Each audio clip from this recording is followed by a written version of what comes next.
2천만 원 나옵니다. 뭐 3천만 원 나옵니다. 뭐 이거는 아니고요. 안녕하십니까, 땡빠입니다. 오늘 나누고자 하는 내용은 바로 태아보험입니다. 태아보험 혹시 가입하셨나요? 간혹 보면 태아보험 가입 안 하신 분들이 계시더라고요. 우리 아이들에 대해서 이제 심장 이슈를 알고 나서 되게 안타까워 하신 분들이 많아서, 또 보험은 가입했는데 보험금을 타는 게 너무 힘들어서 보험사가 사기꾼들 아니냐 막 이렇게 이야기 하시는 분들도 간혹 계셔서, 오늘 이 태아보험이라고 해서 어떻게 가입을 해야, 어떤 담보를 가입해야 2천만 원 나옵니다, 뭐 3천만 원 나옵니다, 뭐 이거는 아니고요. 혹시 새우깡 좋아하시나요? 갑자기 과자?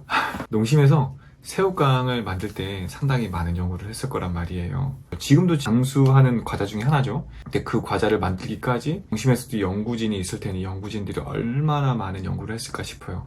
언제 어떻게 반죽을 하고 어떻게 조미를 해야 될지 이렇게 해서 만들어낸 게 새우깡일 겁니다. 근데 그 새우깡이 많은 사람들에게 너무 익숙해졌던 건지 갑자기 또 쌀 새우깡이 나오고요, 매운 새우깡도 나오고 깐풍 새우깡도, 한마디로 새우깡도 변화를 한다는 겁니다. 보험도 똑같습니다. 보험을 단순하게 보험이라고 보시지 마시고 상품이라고 한번 생각을 해보시고요. 그 상품을 파는 회사가 바로 보험사, 보험사는 기업이고요. 기업은 이윤 추구가 1차 목적이긴 합니다.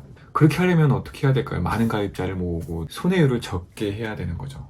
손해율을 적게 한다는 거는 보험금을 그만큼 적게 줘야, 그렇게 하기 위해서 보험사에서도 연구진이 있습니다. 그 보험 상품을 만들기 위해서 보험 상품 개발팀이 있거나, 어떻게 했을 때 보험 가입자가 늘어날 것이며 이만한 수익을 냈을 때 손해율은 어느 정도 예상이 된다. 그렇게 되면 우리 회사의 수익은 얼마나 된다라는 걸 계산을 하는 거죠. 이렇게 계산된 상품이다 보니까 나중에 보험금을 타기가 쉽지 않는 거기는 합니다. 그거는 일례로 일단 약관이 어렵게 되어 있다는, 입에 익지 않은 그런 문구이기도 하잖아요. 눈에 익지 않는 글귀이기도 하고요. 처음부터 어려워하는 거죠. 근데 그 이후에도 더 어려운 문구들과 용어들이 막 들어가고 막 이러니까 저같이 일반인 같은 경우에는 보험을 어렵게 생각하는 거기는 하죠. 거기서부터 이제 꼬이기 시작하는 건데, 제가 부모님들께 꼭 말씀을 드리고 싶은 것은 태아보험 공부를 하셔야 된다라고 한번 말씀을 드리고 싶어요. 우리가 똑똑해져야 보험금 청구할 때 한마디로도 더 할 수 있고요, 그리고 더 당당해질 수가 있습니다. 그렇지 않으면 보험사에서 이야기를 했을 때 그런가 보다, 아니면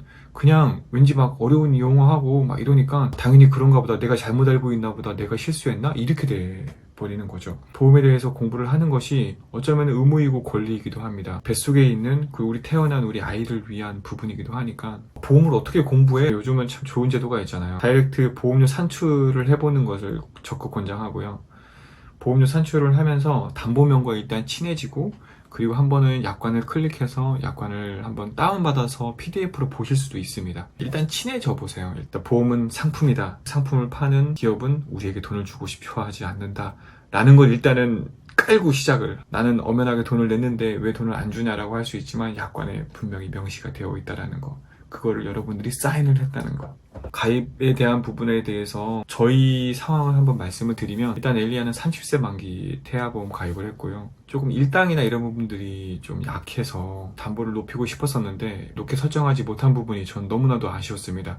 일전에 영상에서도 한번 남겼었던 부분이기도 하지만, 이 보험이 제가 권해드리고 싶은 것은 좀 처음부터 좀 빵빵하게, 그럼 비싸지잖아. 네, 맞습니다. 비싸집니다. 보험 가입 기간 내내 내라는 건 아니고요. 아이가 건강하게 태어났다면 일단은 담보를 수정을 하는 겁니다. 10만 원이었던 거를 5만 원 줄이고, 5만 원 이었던 거를 3만 원 줄이고, 이런 식으로 삭제를 하고 줄인다는 거는 보험료를 줄이는 거기 때문에 처음에 빵빵하게 잡고, 불안하시다면 태어나고 나서 한 몇 개월 더 두고 보고 나서 줄이는 것도 하나의 방법이기는 하겠죠. 이렇게 해야 되는 이유 중에 하나는 뭐냐면, 한도를 낮게 잡았다가 높게 갑자기 설정하는 것은 어려워요. 그리고 하기 위해서는 심사를 해야 되고요. 어떤 사유로 해서 병원에 갔다 라고 한다면 일단은 그거는 불가능하다고 보시면 됩니다. 엘리아가 그랬고요. 심지어 엘리아는 의심진단이었을 때 일당을 2만 원 올리려고 했었는데 그것조차 실사 나와서 안 됐었습니다. 이런 것처럼 보험사에서는 자기들의 손해에 대해서는 눈에 불을 켜고 다니면서 어떻게든 막으려고 하고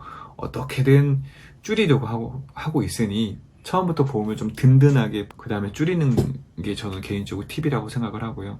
30세 만기, 100세 만기, 이건 되게 의견이 분분하지만 뭐 딱히 답은 없습니다. 계약 전환 제도가 있으니까 엘리아가 선택을 하겠죠. 모르시는 분들이 있으신 것 같아서 30세 만기에서 30세 만기로 끝나는 건 아니다 라는 걸 알려드리고 싶어서 말씀을 드립니다. 제가 드리고 싶었던 이야기는 이게 전부이기는 합니다. 이제 구조적으로 보험금을 타기가 쉽지 않은 게 사실이에요. 보험금 청구하실 때 설계사 통해서 막 하시는 것도 있지만 스마트폰 앱으로 사진 찍어서 올리면 돼요. 누구에게 부탁을 해서 누락돼서 여러분들 손해이시니까. 보험금이 늦게 나올 때는 이자까지 쳐져서 나와요. 물론 많이는 아니기는 하지만. 근데 설계사 통해서 늦게 접수가 되는 거면 이자를 못 받잖아요.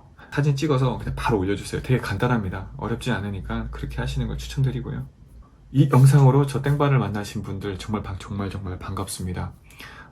그리고 시청해주신 구독자님과 우리 여러분들 정말 감사하고요. 여러분들의 가정과 아이들 항상 건강하시기를 기원하고요.